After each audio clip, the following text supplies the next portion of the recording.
Good morning. I hope all of you guys enjoy this beautiful occasion. I'd like to take the credit, but it actually wasn't me. It was our Jake and Damien for picking this place. So props to them. First, I would like to congratulate the region for successfully navigating the winter at sea. We were fortunate. The conditions were less harsh than last year during MLK Day. For the most part, people who stand at the podium are usually concerned with longer-term issues such as 15-year renewable development, regional policy, and governmental affairs. It's probably one of those rare moments where a shop that's concerned with the front of the curve gets some representation. Some of you might wonder, who the hell is Dynasty? Why is it another Canadian company trying to exploit our fellow Americans? Can we get some beautiful tariffs in here and make Canadians pay for it? But jokes aside, we're incredibly fortunate to be part of WSPP organization.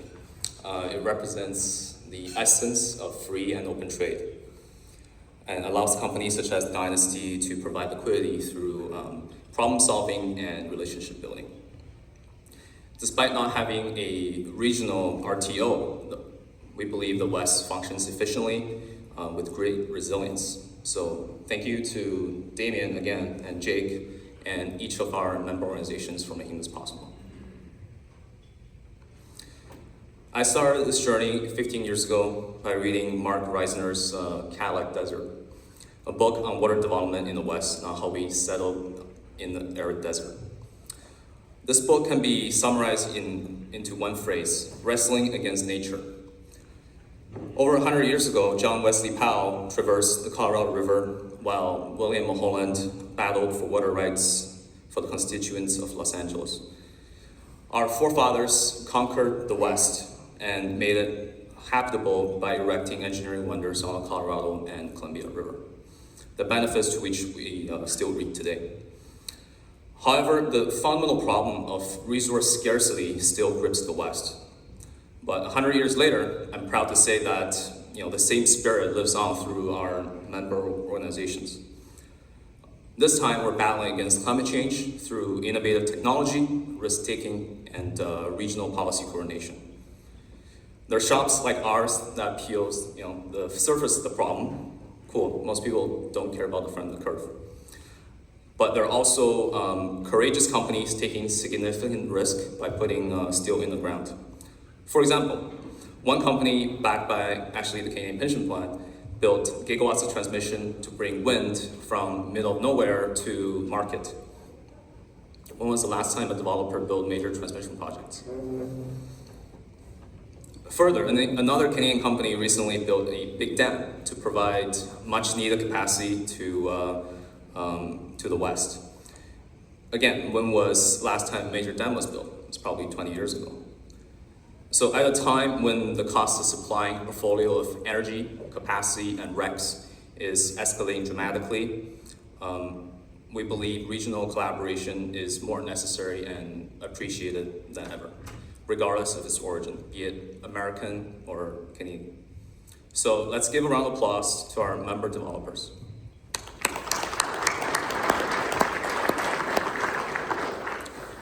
In addition to systemic issues addressed by developers, many of our members wrestle against Mother Nature on a daily basis. The battle starts each morning with weather model runs at 4 a.m. Pacific, followed by hurry hot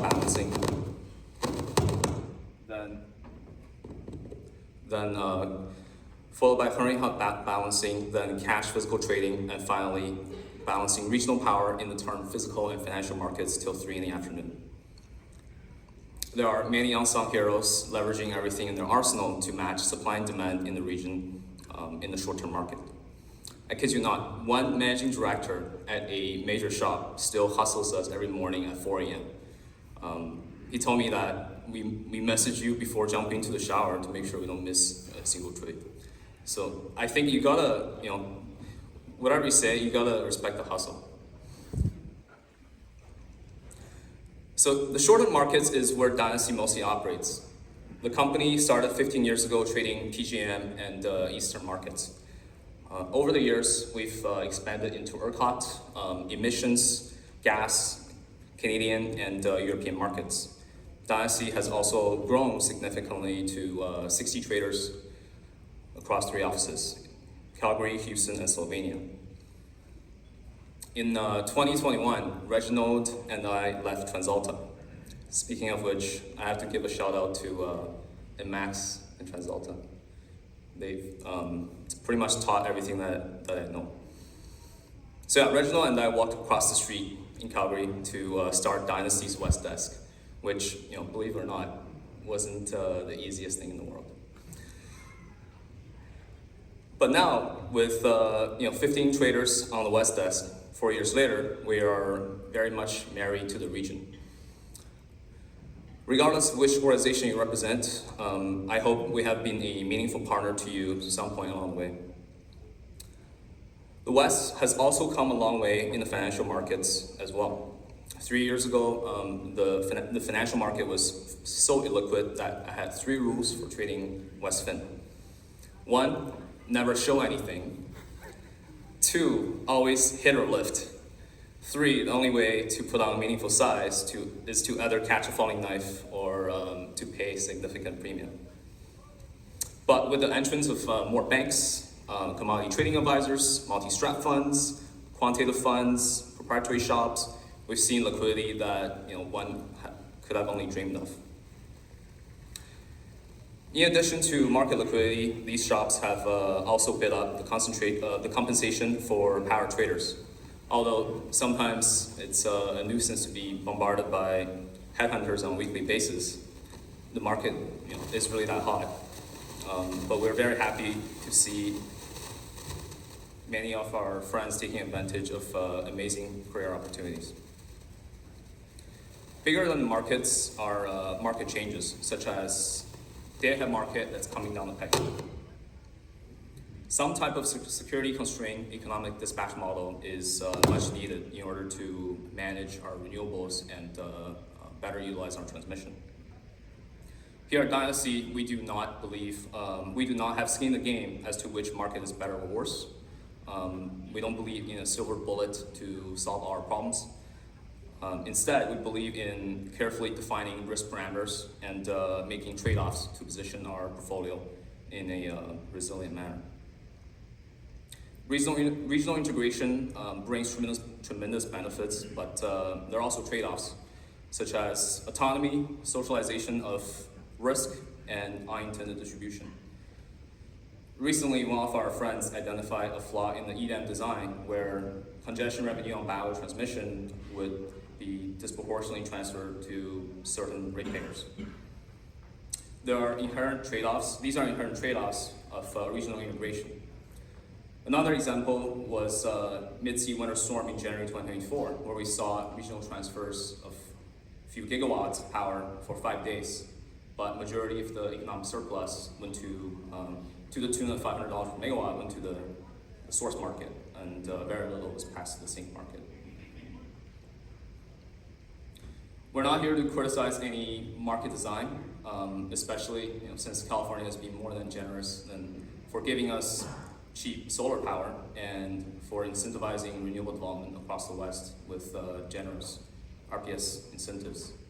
We'll come back to RPS in a moment. Some of you asked me to share a few secret sauce. There isn't any secret per se, but we do subscribe to a couple of school of thoughts. As engineers, we approach portfolio design from a N-1 contingency, similar to how transmission operators run their system. The cost of such portfolio is extremely high, of course, and at times, believe it or not, we lose money. But if we want to provide reliable and consistent service to the West, that's the price we're willing to pay to create a flexible portfolio. It helps that Dynasty is an extremely lean organization. Out of our 90-ish employees, 60 of us are traders who manage risk on a daily basis. And Dynasty is also employee-owned with no debt, outside shareholders, stakeholders, therefore allowing us to act with courage. when markets are uncertain. The second school of thought we subscribe to is ensuring survival at the tail. If you're a fan of Nassim Taleb, you probably already spotted a few references. So Taleb categorizes systems based on distribution of outcomes, describes systems where outcomes are uniformly distributed as mediocre extent, and systems with fat tails as extreme extent. And we believe, power markets we operate in belongs to the latter. And speaking of tail events, we've seen more than a fair share in the past 5 years. Starting with Navajo retirement in 2020, the shutdown sent summer prices in the West spiraling out of control. And then there was Storm Uri in 2021. The West, for the most part, was insulated, but gas volatility permeated from Panhandle to Southern California. Then we had the mid-sea fireball of 2021. Extreme heat combined with low hydro drove record volatility in the Northwest. Air conditioners went out of stock, but increasing future cooling demand along the I-5 corridor. Such summer volatility in the West, in the Northwest, later rippled into California RA and green markets. Then we had Labor Day 2022. California was forced to curtail load and rely on emergency assistance to stabilize the grid. Not done yet. And then there was the West gas crisis of 2022. What a stressful situation that was.